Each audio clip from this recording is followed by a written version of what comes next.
ensemble. Donc, en 2018, on avait déjà presque 140 milliards de dollars dans le marketing. Et si on regarde dans les derniers chiffres d'aujourd'hui, on est déjà à 160 milliards de dollars dans le domaine de différentes plateformes pour le domaine du jeu vidéo.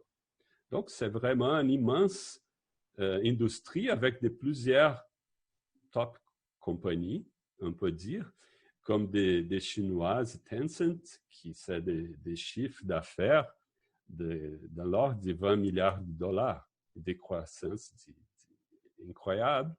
Mais juste une petite remarque, dans le domaine du jeu vidéo, on a dans les 5 plus grandes compagnies, on a 2, Apple et Google, qui jamais ont fait 0 jeu. C'est une curiosité intéressante parce qu'ils ont les plateformes pour déployer les jeux et vendre les jeux aussi. Ils ont des chiffres d'affaires importants. Et par rapport à l'industrie canadienne, on peut dire quel est l'état de l'industrie canadienne. On va dire, on a en effet plusieurs compagnies, 600 compagnies, presque 700 compagnies de jeux vidéo qui sont la majorité des petites compagnies, environ de 4 employés, qui ont une croissance incroyable dans les dernières années, sur lesquelles on a 48 000 employés en 2019. Alors, c'est un marketing, c'est vraiment une main-d'œuvre importante dans le domaine de la technologie, qui a un impact dans notre société. Mais par contre, si on regarde la moyenne, et ça c'est une chose qu'on observe, l'industrie du jeu vidéo, c'est une industrie de manœuvre intensive, où les jeux en moyenne, 44% dépassent 40 heures de travail par semaine. Ça commence, et si on regarde les pics, il y a des jeux qui rapportent 80 heures par semaine, parfois, dans le travail. Ça commence à nous donner des pistes avec des choses qui arrivent. Alors, mais j'aimerais juste partager pourquoi je suis là et pourquoi on est là. On aime les jeux vidéo, c'est super fun, même si c'est un business immense, mais il y a toujours des côtés de joie, des jeux qui arrivent. Et ça, c'est un défi intéressant qui nous apporte que des jeux vidéo, en effet, c'est un artefact de technologie, c'est sophistiqué, c'est un logiciel, mais en même temps, ça a des éléments artistiques de la créativité dedans, avec des besoins et des objectifs d'affaires qui ne sont pas tout à fait pareils dans tous les métiers. Donc, est-ce que, finalement, un jeu vidéo, c'est un logiciel ou une pièce d'art? Ça, c'est un peu... J'aime partager avec vous peut-être une petite vision, un petit résultat qui, oui, c'est sûr que les jeux vidéo, c'est un travail des artistes. Mais dans quel niveau? En 2016, on a des statistiques qui disaient 16% des gens qui travaillent en jeux vidéo sont des artistes, des musiciens, des gens qui font des 3D, mais aussi des game designers qui, parfois, on peut dire, sont des artistes de quelque façon. Mais quand même, 30% des employés dans ces domaines-là sont des développeurs, sont des gens qui font des logiciels. Alors, c'est un important élément, c'est le logiciel qui est derrière. Par contre, Herman et Murphy Hill a déjà, ça c'est tellement discuté de quelque façon, mais en disant, Murphy Hill clairement dit, regarde, ça c'est un papier publié à NXI en 2014 qui disait, la communauté du génie logiciel, c'est pas très à l'aise de discuter encore les jeux vidéo. Est-ce qu'on a des opportunités? Pourquoi moi, personnellement, je disais que j'ai commencé à travailler dans ces domaines-là? Je vais vous raconter une histoire. En 2016, je suis en train de commencer ma maîtrise. J'étais comme étudiant dans un séminaire qui le professeur propose aux étudiants à faire. Je suis dans un séminaire de mon collègue et peut-être les gens vont dire « Waouh, viens là un autre séminaire plat pour écouter. Je suis là et les gens parfois regardent de cette façon les choses, mais je dis, attends, c'est pas exactement tout à fait comme ça. Parce que, je vais vous dire, c'est pas les sujets qui sont pas intéressants, non, mais pas des sujets qui sont pas intéressants. Peut-être c'est les têtes qui sont fermées, hein. Donc, je suis dans ce séminaire d'une façon attentive. Je commençais à écouter mon collègue, il a parlé de la génie logicielle pour les jeux vidéo en 2006. Il a présenté des travaux qui parlaient sur ça et tout le temps, il disait c'est des projets qui sont waterfall. La caractéristique essentielle pour les jeux vidéo, c'est des projets waterfall.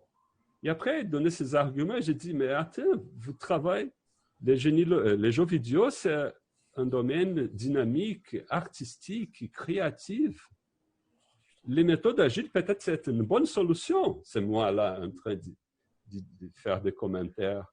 Mon collègue dit non, c'est pas comme ça. Les jeux vidéo, c'est waterfall, c'est fini. Je dis, attends, mais regarde, c'est des besoins qui changent, c'est des besoins qui sont difficiles d'établir. Non, c'est des waterfall. Je dis, OK, attends, on va faire une chose. J'ai décidé de me lancer dans la recherche de ma maîtrise dans les études de méthodologie agile pour les jeux vidéo. Alors, qu'est-ce qu'on fait? J'ai commencé à étudier d'abord les problèmes des jeux vidéo. Parce que ça, c'est manqué. Et faire les liaisons entre l'industrie traditionnelle du logiciel et les jeux vidéo. Et ça, on a analysé 20 post-mortems. Qu'est-ce que sont des post-mortems? Ce sont des documents sur lesquels les développeurs du jeu font un rapport en disant qu'est-ce que ça marche pas bien dans des contextes du jeu. Et avec ces documents qui sont, je peux dire, uniques peut-être de l'industrie du logiciel, on est capable on peut comprendre les éléments qui se passent dans un projet comme ça. Alors, j'ai identifié, donc, quels sont les principaux problèmes dans l'industrie des jeux vidéo. Je disais que les plus importants problèmes, ça c'est les résultats de ces premiers travaux-là, sont pas mal les mêmes dans l'industrie du jeu vidéo. Les problèmes dans l'industrie traditionnelle du logiciel sont similaires à l'industrie du jeu vidéo. Qu'est-ce qu'ils sont? Basiquement, les plus importants sont les problèmes du scope, ça veut dire les besoins qui ne sont pas réalistes. Un terme qui s'utilise dans le domaine du jeu vidéo, c'est le feature creep. Ça veut dire qu'on ajoute des besoins à fur et à mesure et quand même des cutting features. Ça veut dire les gens, à fur et à mesure que le temps passe, commencent à enlever des fonctionnalités et des caractéristiques. Ben, à cette époque-là, on disait les jeux vidéo, c'est plus des problèmes de gestion quand même que juste des technologies. Ben, comment on peut réduire peut-être ces problèmes-là, adresser? Et ça, en 2010, on a proposé, on a discuté que les méthodes agiles sont, et ça c'est les conséquences du travail de ma maîtrise, sont des pratiques qui peuvent donner des résultats pour l'industrie du jeu vidéo. Donc, c'est juste une curiosité que j'ai fait un petit screenshot de mon score pour dire que les 5 plus importants papiers, plus cités papiers que j'ai, 4 sont liés à mon travail de maîtrise. Alors, liés à cette discussion des jeux vidéo qu'on fait. Quand même, déjà plus d'une centaine de citations. Juste une curiosité, l'autre qui est là, c'est exactement le travail que j'ai fait avec Nawel, Yann, dans les lattes. C'est l'autre papier. C'est juste super intéressant qu'il est là. Mais le temps passe. Et 10 ans après, je commence à regarder des autres post-mortems et on trouvait une chose, the old days are gone. Ça veut dire, les vieux temps sont déjà passés. Ça, c'est un développeur qui a écrit en 2013 quelque chose en disant exactement que le modèle waterfall, ce n'est pas quelque chose correcte pour des projets de jeu. C'est un perte de temps, c'est quand même insane. Et c'est un exercice de futilité, essayer de trouver tous les éléments en avance. Et on se demandait, est-ce que ça, c'est juste une discussion cherry picking, quelqu'un qui a pris son cas particulier, ou c'est une discussion générale? Et voilà, on a vraiment fait ça comme une question de recherche pour évaluer si les temps, les vieux temps sont déjà passés. Et qu'est-ce qu'on fait? Ben, ça, c'est déjà un travail que j'ai développé avec Cristiano, qui on a évalué des post-mortems pour faire quoi? Pour analyser, autrefois, dans ce cas 63, post-mortem, finalement, on a sélectionné une vingtaine pour faire sortir des modèles BPMN, OK? Des modèles BPM. On utilisait BPMN. On utilise BPM pour faire la modélisation du processus de jeux vidéo par rapport aux post-mortems. Ça, c'est quand même, on a proposé un métamodèle pour ce travail. Et donc, on a analysé ces post-mortems et on commençait à construire ces modèles-là par rapport aux rapports.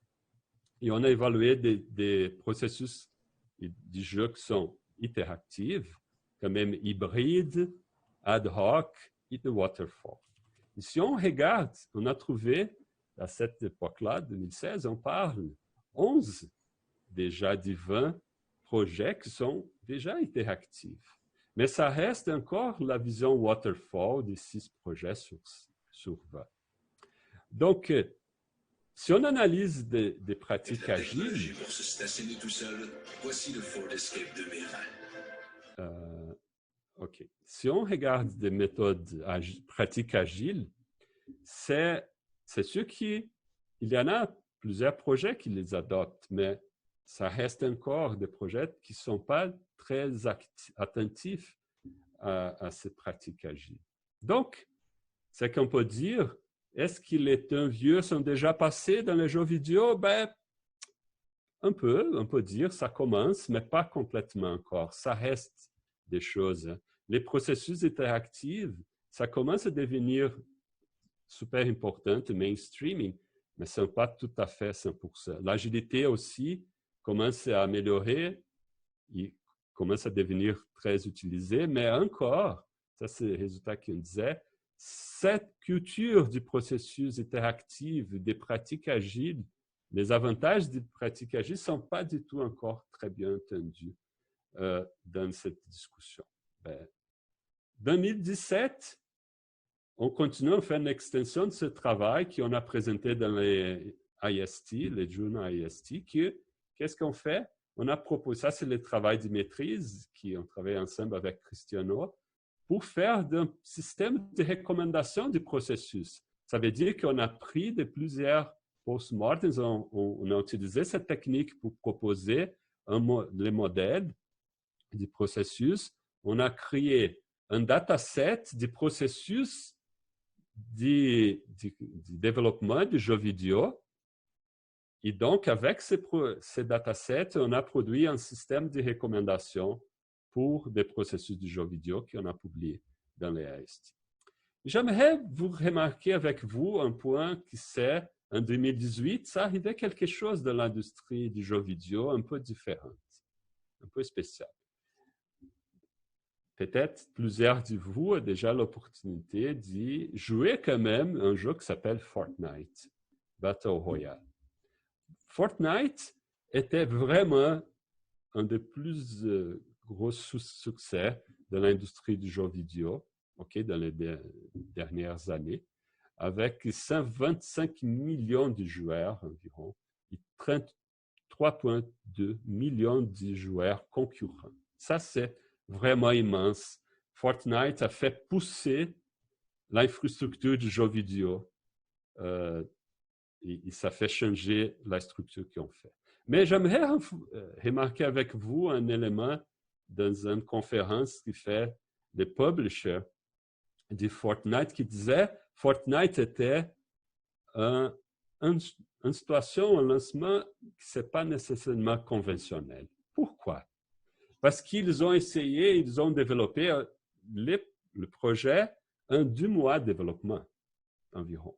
C'est sûr qu'ils avaient déjà une base, mais l'idée, c'est laquelle faire des choses rapides. Alors, pourquoi Fortnite, et on peut suggérer pourquoi Fortnite, il y a des éléments qui apportent ce succès-là. Peut-être parce que justement, ils apportent la vision qui, les vieux journées de temps du passé, s'est fait. Okay? Il faut changer ce mindset un peu de l'industrie du jeu vidéo. Juste en disant, moins, c'est plus. Okay? Retirer des features qui sont complexes, qui ne vont pas lier vraiment à la joie, à le fun du jeu. Okay?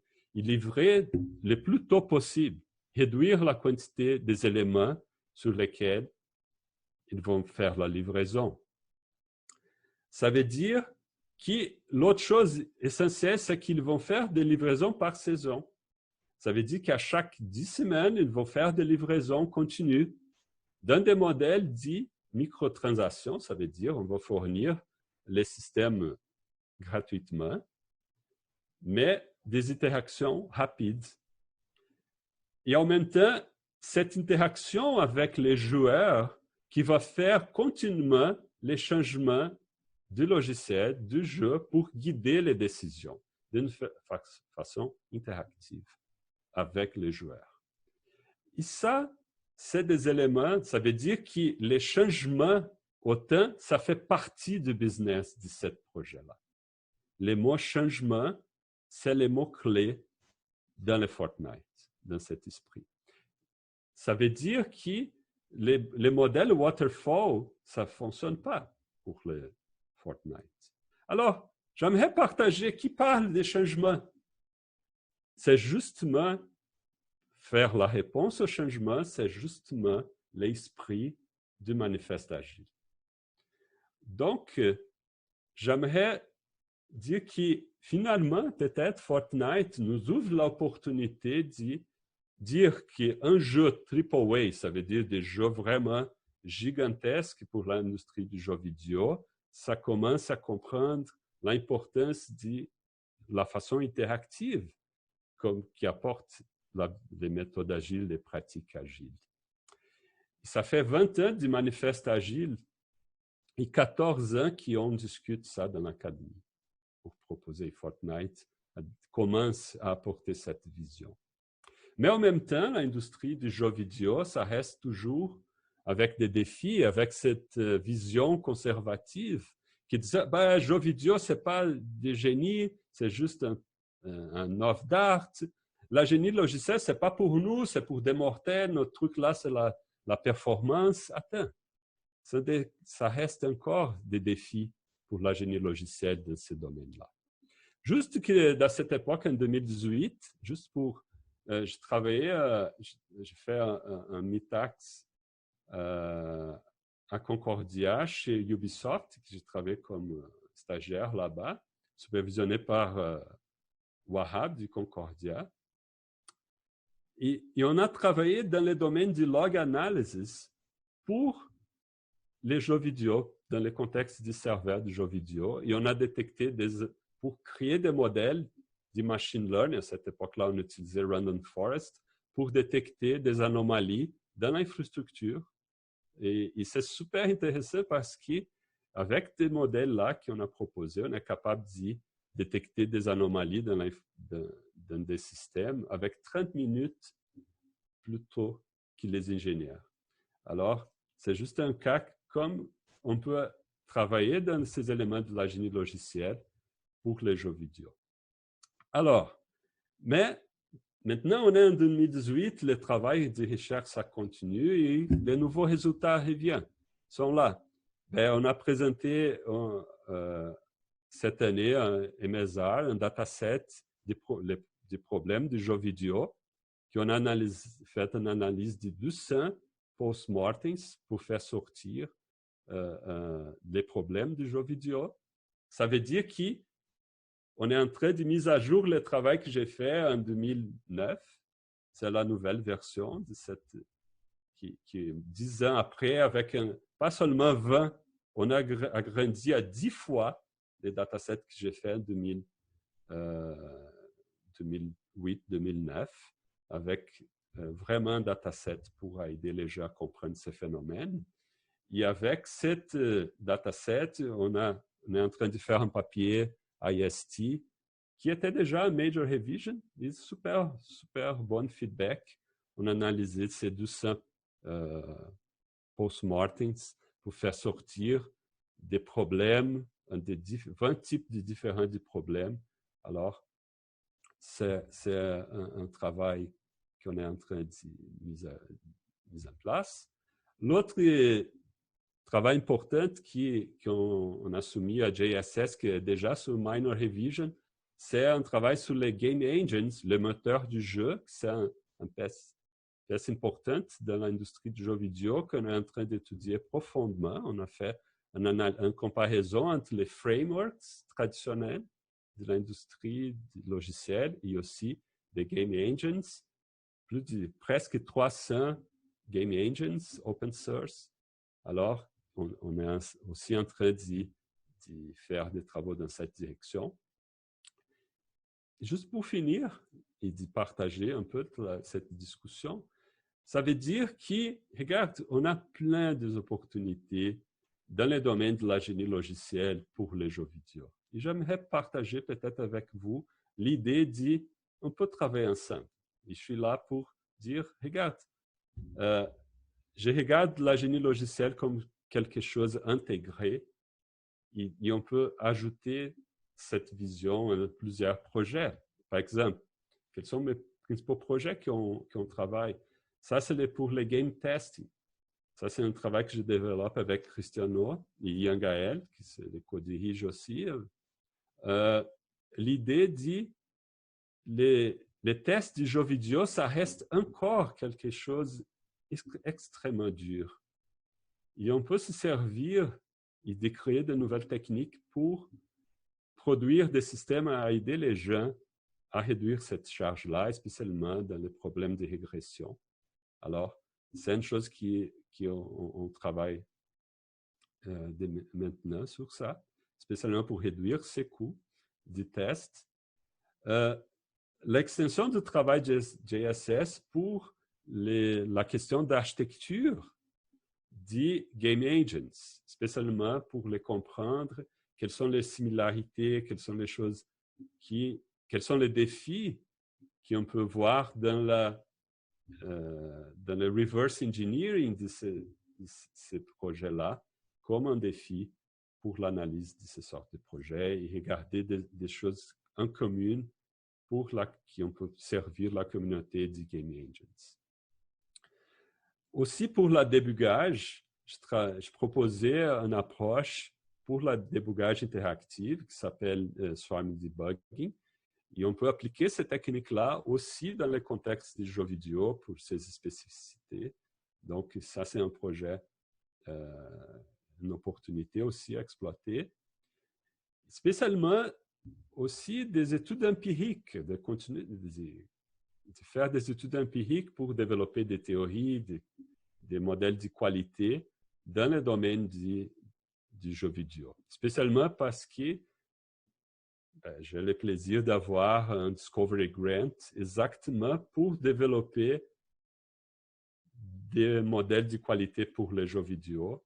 Alors, c'est vraiment quelque chose sur lequel j'ai des projets à développer. OK, on est en train de développer.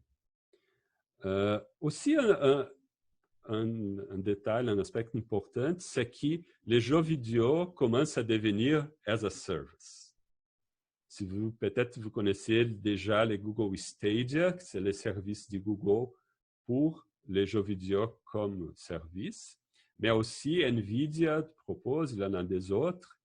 Mais finalement, c'est un problème de cloud computing, de serverless. On a plein de questions sur lesquelles on peut travailler. Problème de scalabilité, de load balancing.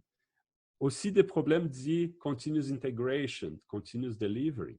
Ce sont toutes des questions qu'on peut se poser à faire des travaux de recherche dans ce domaine-là. Alors, j'aimerais partager une vision pour les prochaines années, de dire, regarde, j'ai ce projet d'améliorer des théories, des pratiques pour les jeux vidéo. Fabio? Pardon? Oui, juste une seconde. Je pense Alexandre a par erreur partagé son écran. Ah, OK. Peux-tu, toi, partager le tien? Juste en bas, tu as un share screen. OK, je peux partager, mais Un share screen. Je peux faire. OK, on va faire. Alex, tu peux... Oui, voilà, OK, c'est beau. OK. Je vais juste mettre autrefois les OK. Juste pour dire que j'aimerais améliorer ces techniques, ces théories, ces pratiques pour améliorer les vies du jeu qui travaillent dans les jeux vidéo, qui c'était vraiment dur. OK, c'est un domaine qui, ça reste encore à faire des choses pour améliorer la vie du jeu. J'ai cet objectif dans la recherche de le faire. Et aussi, dans ce travail-là, devenir les leaders dans la recherche du jeu vidéo au Canada.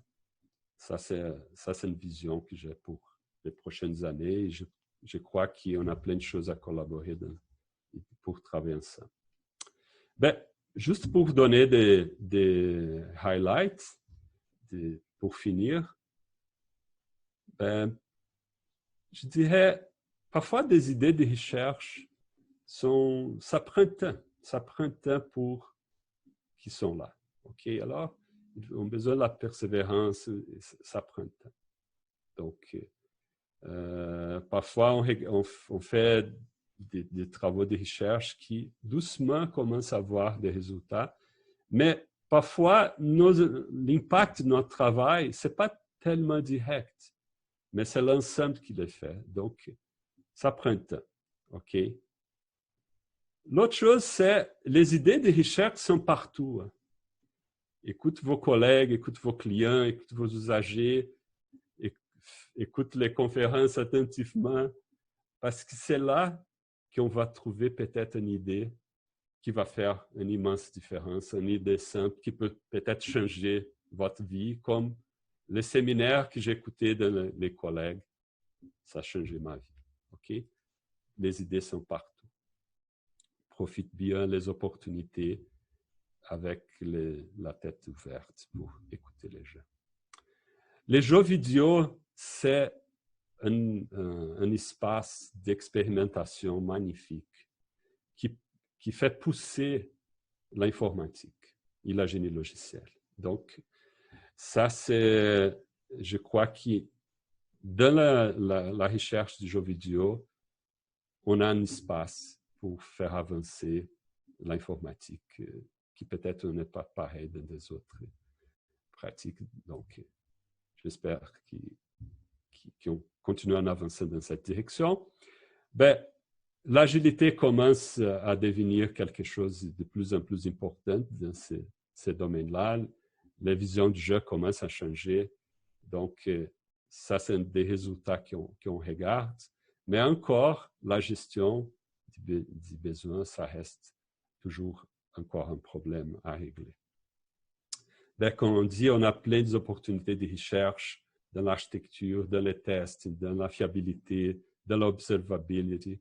Donc, c'est plein de choses qu'on peut faire pour faire avancer ce domaine-là. Alors, j'espère qu'on est capable de travailler ensemble, de partager des connaissances et de faire des collaborations. C'est ça un beau objectif pour moi. J'ai quelques références à vous. J'ai mis les diapos déjà disponibles aux gens.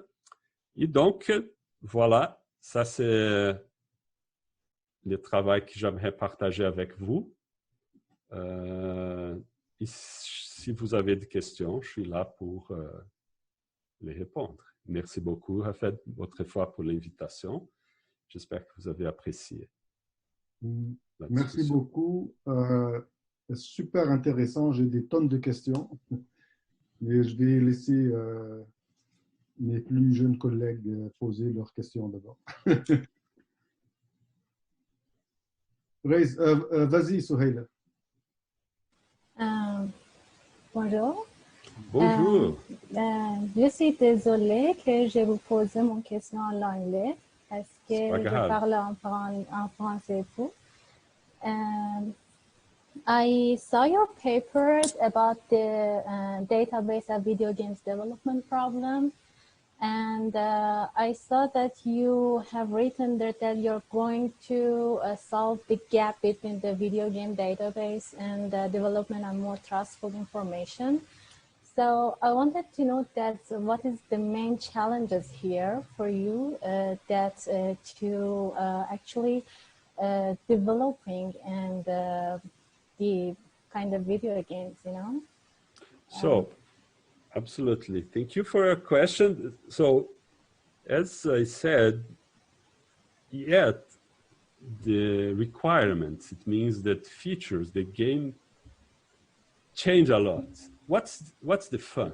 How to establish if a game will be a success or not about the fun. So the people try to add more features and add more features, but in fact, more is less. That's the point that you realize that the management of this requirements is hard yet in this domain. So other questions that the one important change by my first work and the new ones, that now is more about business problems that's coming less about management, because now agile practice and agile, you can say management is starting to become more usual. So these problems about management is less, and now we started about the business. Okay, business problems also becomes important, especially marketing problems. But in terms of software engineering, it's testing important problem yet. And but basically, it's that. Thank you. Thank you for your explanation. D'autres questions? Allez-y, hein, j'essaie de suivre pour voir s'il y a des mains levées, etc. Mais si vous avez une question, juste posez-la. C'est évident que quand on veut mettre en place l'agilité, nous, ce qu'on recommandait, évidemment, c'était en premier former les gestionnaires pour qu'ils comprennent ce que c'est, premièrement, l'agilité, parce que s'ils ne comprennent pas ce que c'est, ils ne peuvent pas soutenir ces initiatives-là. Tout à fait. Mais par ailleurs, les changements de mentalité, parce que c'est vraiment dans le cerveau que ça se passe, c'est que les développeurs cessent de penser qu'on les paye pour faire des tâches de génie logiciel, mais qu'on les paye pour livrer de la valeur. Tout à fait. Et là, ce switch-là, de dire « je fais des tâches de génie logiciel, mais mon but est de livrer de la valeur », plutôt que je rentre travailler, puis mon but, c'est de faire des tâches de génie logiciel. Ben, je ne sais pas si on est capable de sonder cette différence-là de réflexion ou d'orientation que chaque développeur logiciel dans l'industrie du jeu pourrait avoir.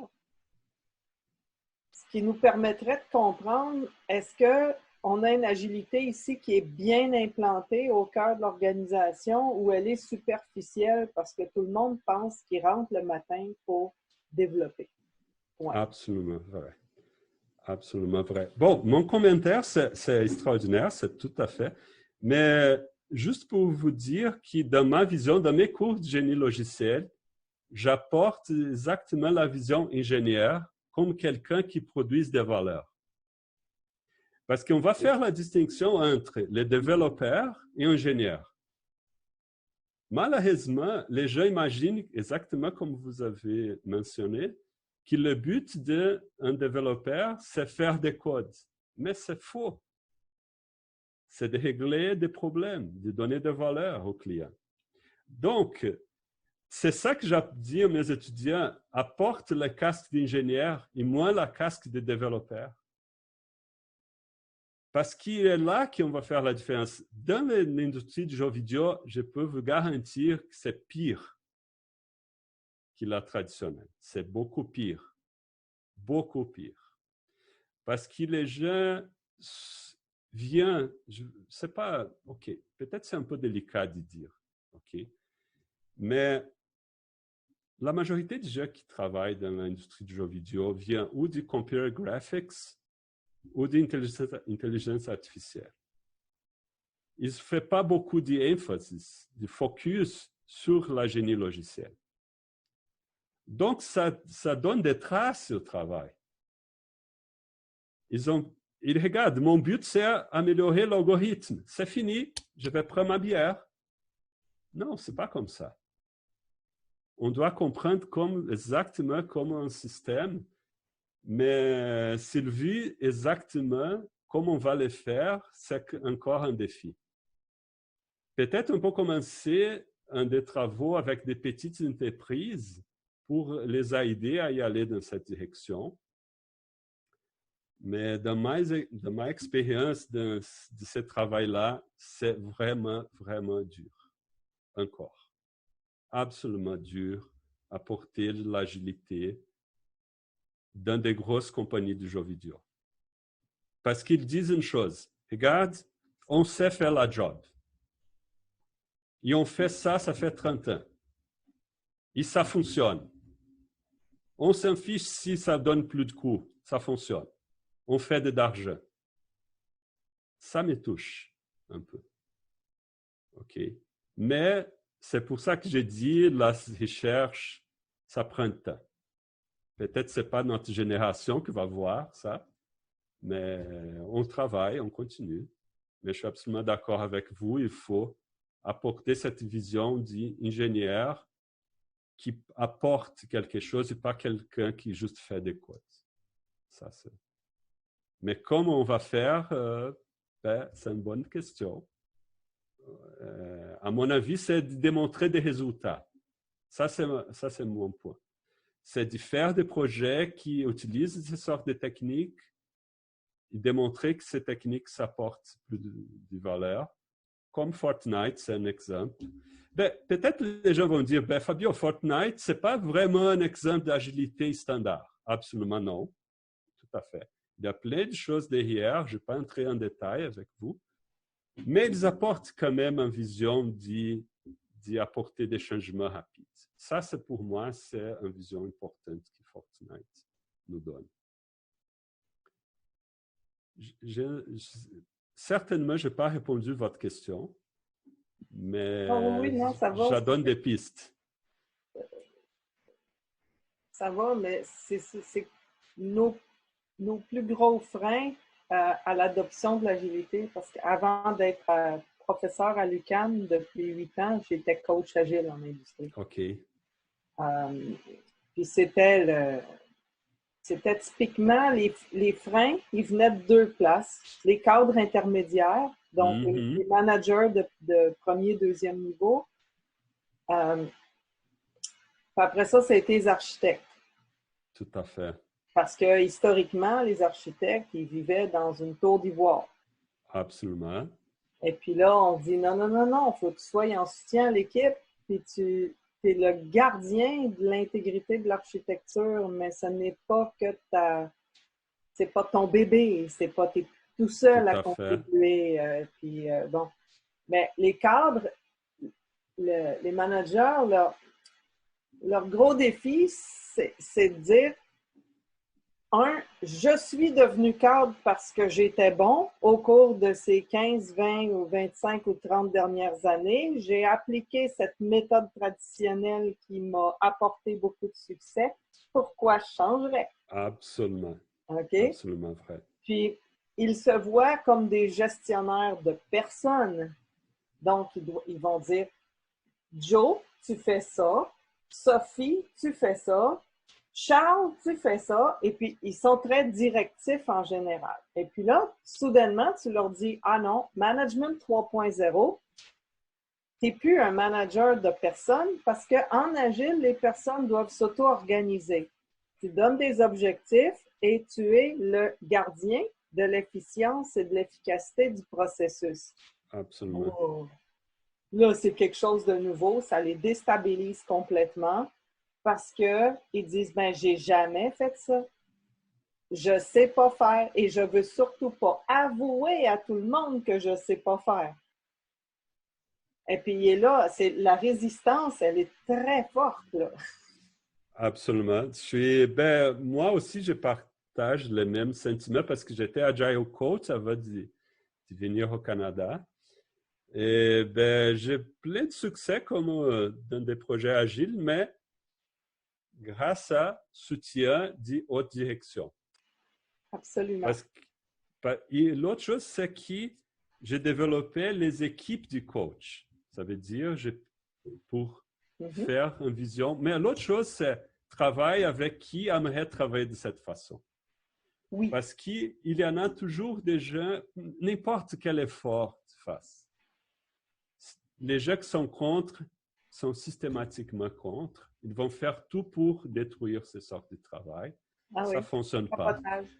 Donc, dans mon cours de génie logiciel, vous savez qui a déjà suivi mes cours connaît la réponse. Mais Jordan parle de quel est le plus important problème de la génie logiciel. Il a créé un livre qui s'appelle Death March, la marche de la mort. C'est un livre sans... Project, Je l'ai dans mon bureau que je n'ai pas visité depuis quelques mois. Ce livre-là, c'est extraordinaire. Il dit que le plus important problème de la génie logicielle, c'est la politique. Donc, ça, c'est une chose que je donne dans les premiers cours. Je dis, regarde, on va faire plein de travaux, on va faire plein de choses techniques, améliorer. Mais si la politique, ça ne marche pas bien, n'importe qu'est-ce que vous faites, votre projet va être mal. Donc, dans les jeux vidéo, ce n'est pas différent. La question, c'est que la culture de dire exactement comme Sylvie a mentionné, regarde, on fait de cette façon, je suis l'architecte, je suis le boss, mais ça, c'est une vieille vision. Hein? Et ça, je crois que les jeunes, peut-être, on va regarder de l'autre façon les choses. J'ai cet espoir-là de plus architecting qu'être architecte. Mais ça, c'est une belle discussion. Hein? J'ai une question, Fabio. Si tu peux revenir sur les orientations de recherche que tu as suggérées. Juste un instant. J'étais intrigué par plein de sujets là-dedans. Oui, parce que si le problème il est là, Sylvie. On disait orientation, on disait ça.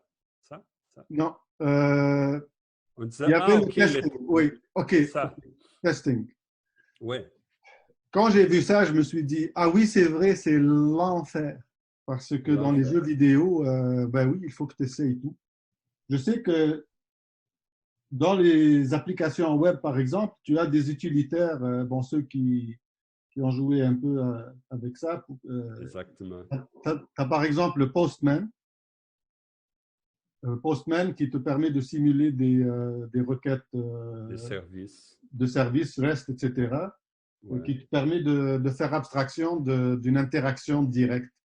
Tout à fait. Est-ce qu'il y a quelque chose de similaire ou est-ce que c'est envisageable de faire quelque chose de similaire dans le jeu vidéo? Parce que c'est l'enfer. Comment peux-tu simuler des moves voilà.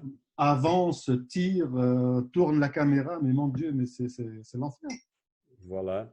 C'est pour ça qu'on a des projets de doctorat exactement sur ça. L'idée qu'on propose, c'est les projets en développement.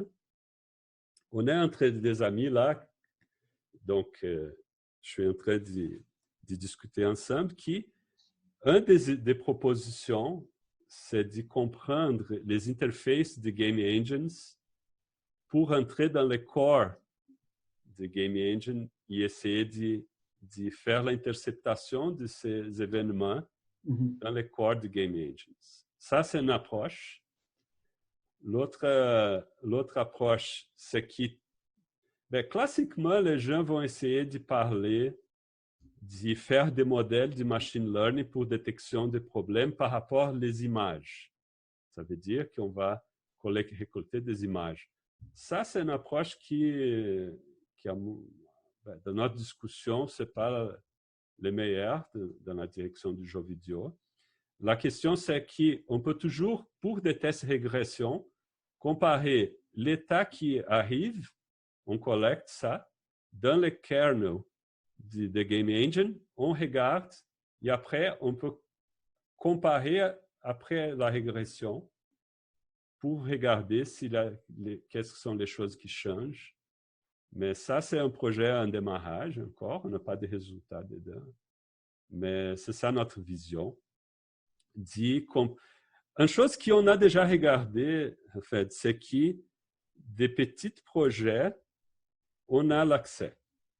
OK, on est capable, c'est faisable. Oui.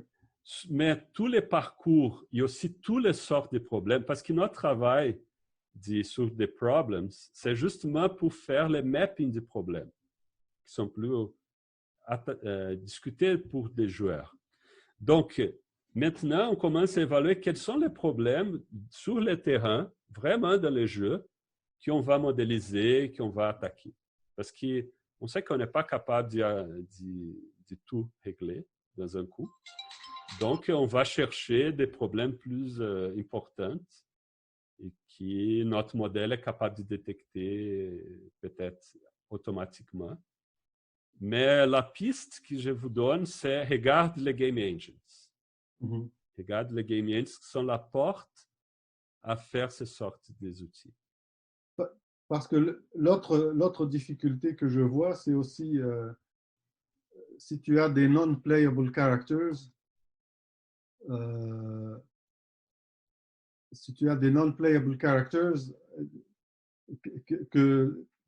si tu veux avoir une expérience de jeu qui ne se répète pas, il doit y avoir un peu de random là-dedans. Et donc, en fait, ça va être aussi très difficile de recréer les mêmes bugs. Ouais, mais voilà. If I flip the coin and depending on which side it falls, I bring up an NPC or not, c'est sacrifice. Absolument. Mais c'est ça qu'on est en train de créer des catégories sur lesquelles on croit qu'on peut évaluer, on peut tester. Par exemple, ça a toujours des problèmes classiques de collision. L'autre chose importante, hein, faire un système absolument générique qui est capable de tout tester, peut-être c'est un défi extraordinaire, vraiment.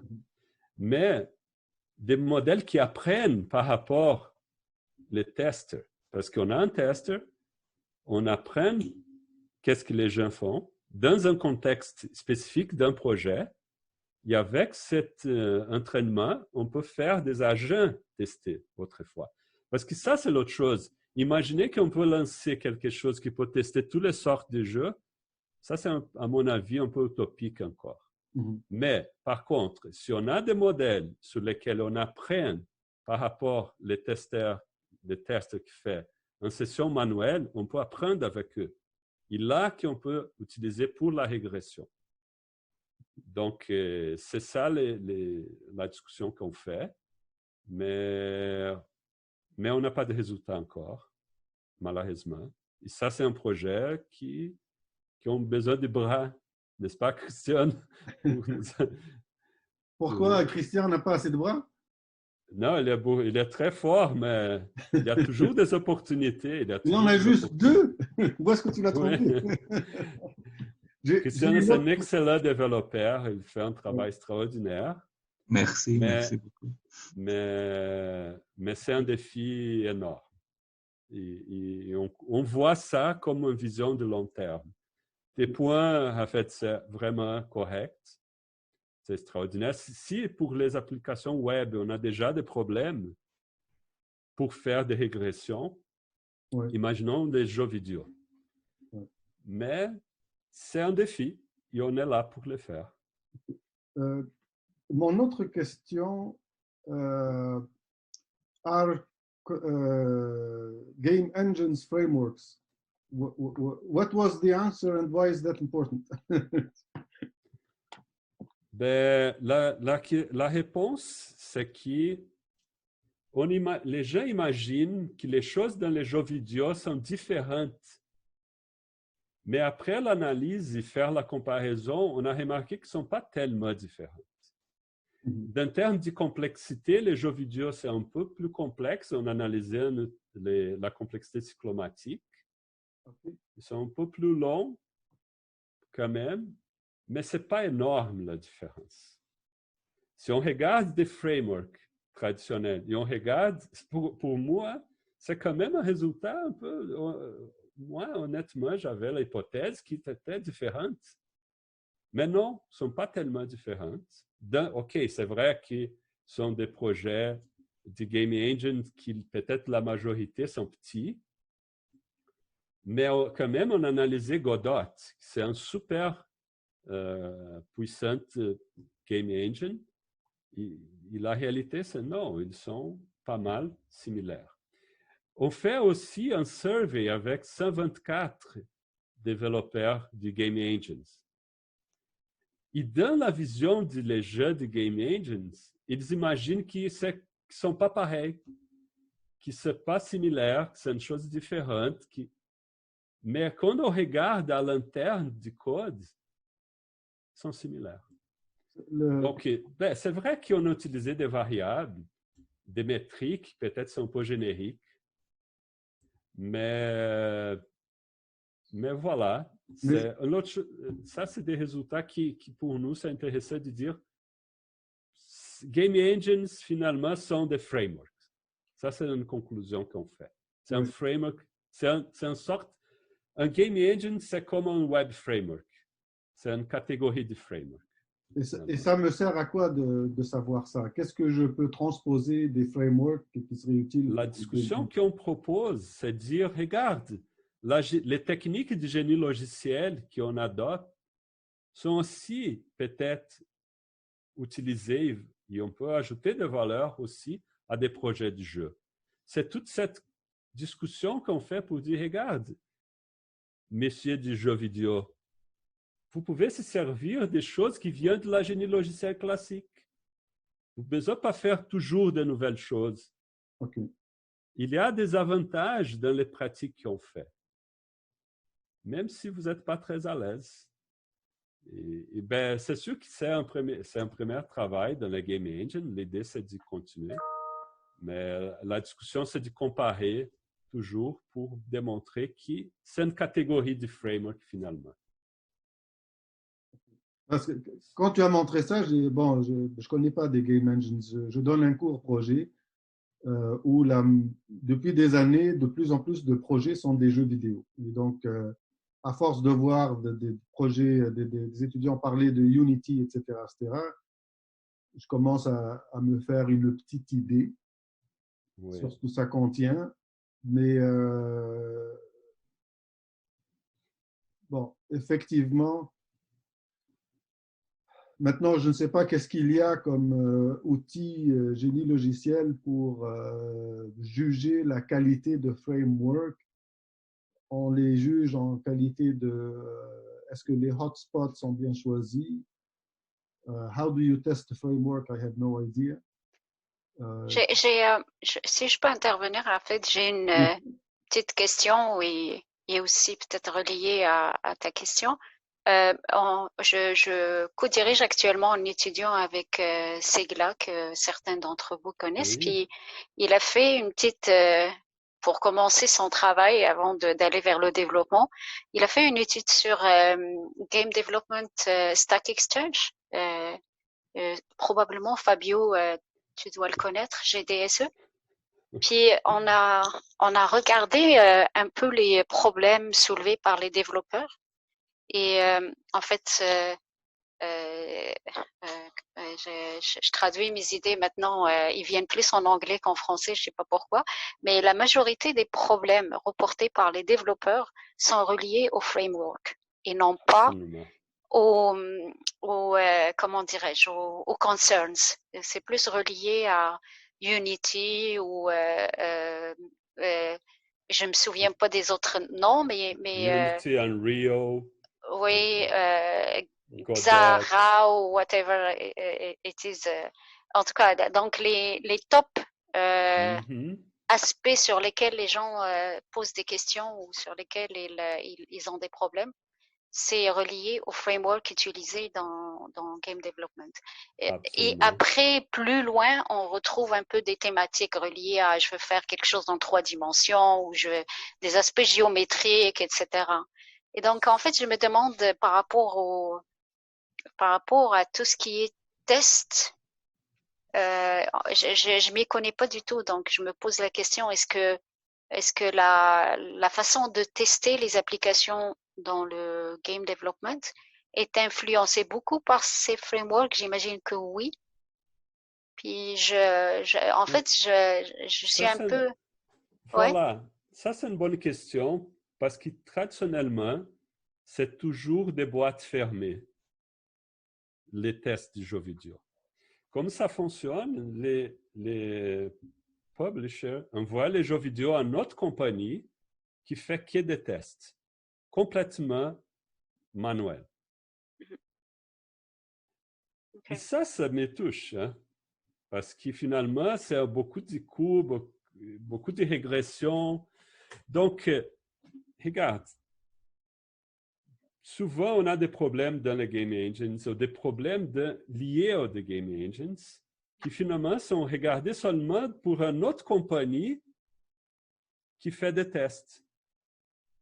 Il faut rapprocher les gens. Il faut rapprocher les tests de qui fait le développement pour régler et trouver ces problèmes les plus tôt possible.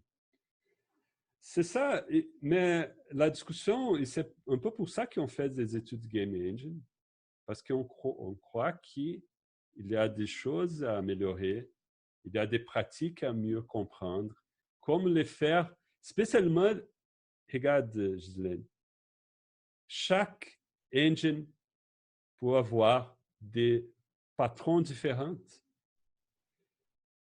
Est-ce qu'on peut, si tous sont la même chose, est-ce qu'on peut avoir un meta-engine? Ça veut dire un engine qui on met une couche derrière, ou quand même que tout le monde suive.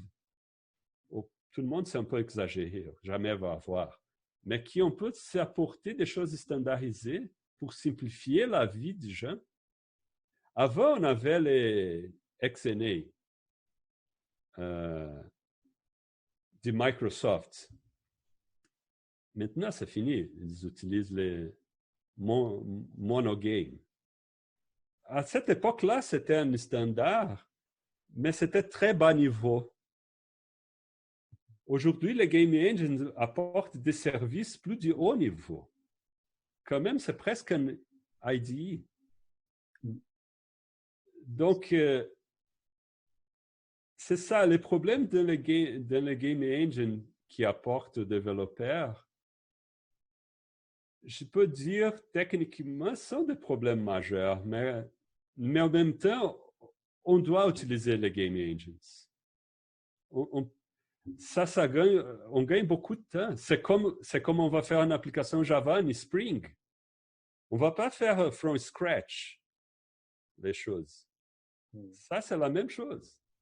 Mais les gens utilisent Unity, les gens utilisent Unreal, les gens utilisent des autres engines payantes. Mais quel est le problème? Ça coûte très cher pour les développeurs. Après, ils doivent payer des frais de ces compagnies-là. Qui est la compagnie qui fait Fortnite? C'est le Epic Games. Qui fait Unreal? Epic Games. C'est pas par hasard. Donc, sont des monopoles. est-ce qu'on peut améliorer les game engine open source pour apporter des cadres de développement plus à l'aise aux gens, que les gens vont être moins de monopole, moins de problèmes qui viennent parfois des frameworks qui sont propriétaires, qui sont casse-tête aujourd'hui.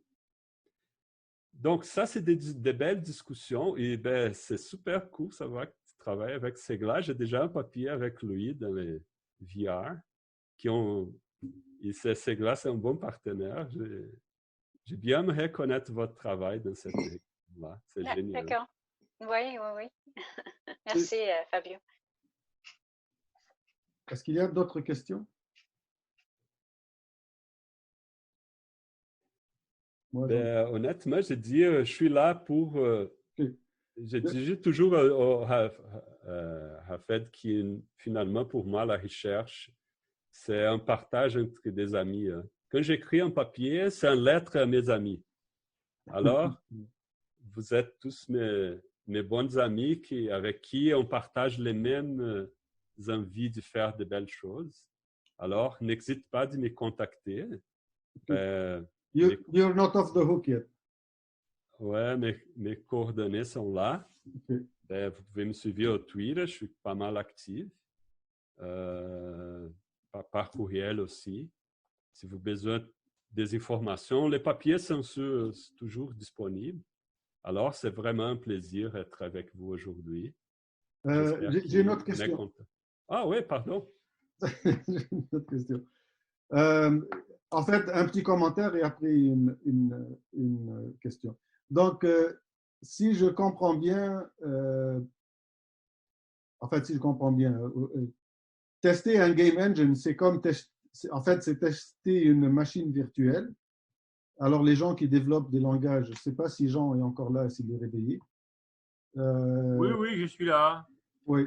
Donc, ça revient, c'est un peu les mêmes problématiques. C'est comment tu testes une machine virtuelle ou dans une moindre mesure, comment tu testes un compilateur. C'est l'enfer, ça.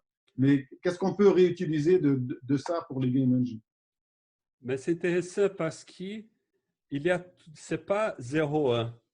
Un game engine, ce n'est pas une machine virtuelle dans tous les cas. Okay. Parfois, les game engines sont juste des pièces qu'on va faire la compilation, on va faire les builds d'un package exécutable. Okay. Et que ce n'est pas nécessairement une machine virtuelle. La majorité des jeux vidéo sont faits en C++. Ah. Alors, vous n'avez pas l'idée de machine virtuelle. Ce n'est pas pareil. Okay.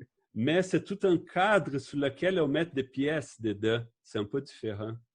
Okay. Ce n'est pas l'idée de machine virtuelle dans les jeux vidéo. Mais qu'est-ce qu'on peut... Parce que le Game Engine va nous apporter des librairies qui vont nous donner l'accès aux informations. Okay. Si on ajoute dans le cadre de Game Engine une interface standardisée sur laquelle on peut faire et envoyer des événements et aussi récolter des données, c'est là qu'on va ouvrir la porte pour tester mieux des jeux. Ça, c'est une hypothèse. Mais regarde, quelle est la complexité derrière de ça? Chaque game engine a ses caractéristiques. Comment on va les faire? Ben, bienvenue à la recherche. Ça, c'est un problème à questionner. Mais si questionner pour travailler dedans, je suis toujours en train de supporter. Mais je suis complètement d'accord avec toi. C'est un défi, en fait, mais ce n'est pas la même logique d'une machine virtuelle. OK. C'est différent. C'est un peu plus compliqué. Un peu plus compliqué. C'est de faire de l'injection de commenter un aspect pour faire ces sortes d'interceptation des événements pour faire communiquer avec les jeux. Mais le Game Engine nous apporte la cadre pour les événements. Par exemple, quand on pousse un key dans le clavier, qui contrôle ça, c'est la Game Engine. Qui fait la traduction, c'est la Game Engine. Alors, si on parle avec la Game Engine, on peut simuler des choses et on peut récolter les données. Mais chaque game engine fait des choses d'une façon différente. Peut-être le premier défi, c'est vraiment proposer un standard autour de cette façade. Comme une machine virtuelle, un JMX, un Java. Où est-ce que c'est le JMX pour les game engines? On n'a pas. Oui. Ça, c'est Java Management Extension. Oui, parce que j'ai dépassé en Java. Ben, j'ai travaillé beaucoup en Java déjà. Ouais. Alors, ça, c'est des métaphores que vraiment on peut apporter. Oui, oui. Et c'est vraiment... C'est un défi différent, mais on peut apprendre avec les choses traditionnelles. C'est ça, ma vision. OK. Merci beaucoup. Je n'ai pas vu l'heure. Je pense que tu as fait une belle présentation. Ça s'est fini tôt et tout le reste, période de questions. Donc, s'il n'y a pas d'autres questions, on va te lâcher. Moi, je voulais regarder les autres sujets, mais je pense que tout le monde va être tanné. Donc, on finira la discussion offline. Ça a été fascinant. Est-ce qu'il y a d'autres questions? Carlos, tu travailles dans le domaine du jeu aussi? Not really. I used to do, I did a little bit last year, but then I found out that the video game business is too expensive for the academia, or at least for the labs that I'm able to coordinate. So I decided to step a little bit and talk about and do research on visualization of data. Absolutely. In a way that maybe later I can bridge those visualizations into a serious game that can be used in class. But not really now. Now I'm really into the data, into getting models, and just to visualize this data. It's too expensive, Fabio. It's too expensive. It's too long. It's you need sponsors, everything that you need. It's very technical. So it's a very complicated business. It's a really complicated. Absolument. C'est pour ça que j'ai déménagé au Québec. C'est le paradis du jeu vidéo et c'est le paradis, c'est la méca de la génie logicielle. OK. Donc, je disais, je n'ai pas choisi au Québec par hasard. J'ai quitté mon emploi là-bas pour venir au Québec parce que c'est la méca du jeu vidéo et la méca de la génie logicielle. Donc, je crois que je suis dans une bonne place. Mais vous savez, ici à Saguenay, on a un studio de Ubisoft. C'est très intégré. Ici à Saguenay, ici à UQAC, on a un programme de jeux vidéo, on maîtrise un jeu vidéo. Donc, c'est un bel endroit pour faire la recherche dans le domaine. Donc, on a des ressources. On est chanceux au Canada. Donc, on fait de la recherche dedans. Excellent. Alors, s'il n'y a pas d'autres questions, nous allons remercier notre conférencier pour cette excellente présentation. OK. Merci beaucoup. Alors, je vous laisse. Au revoir et à la prochaine. Bye bye. Salut Fabio. Excellent. Salut.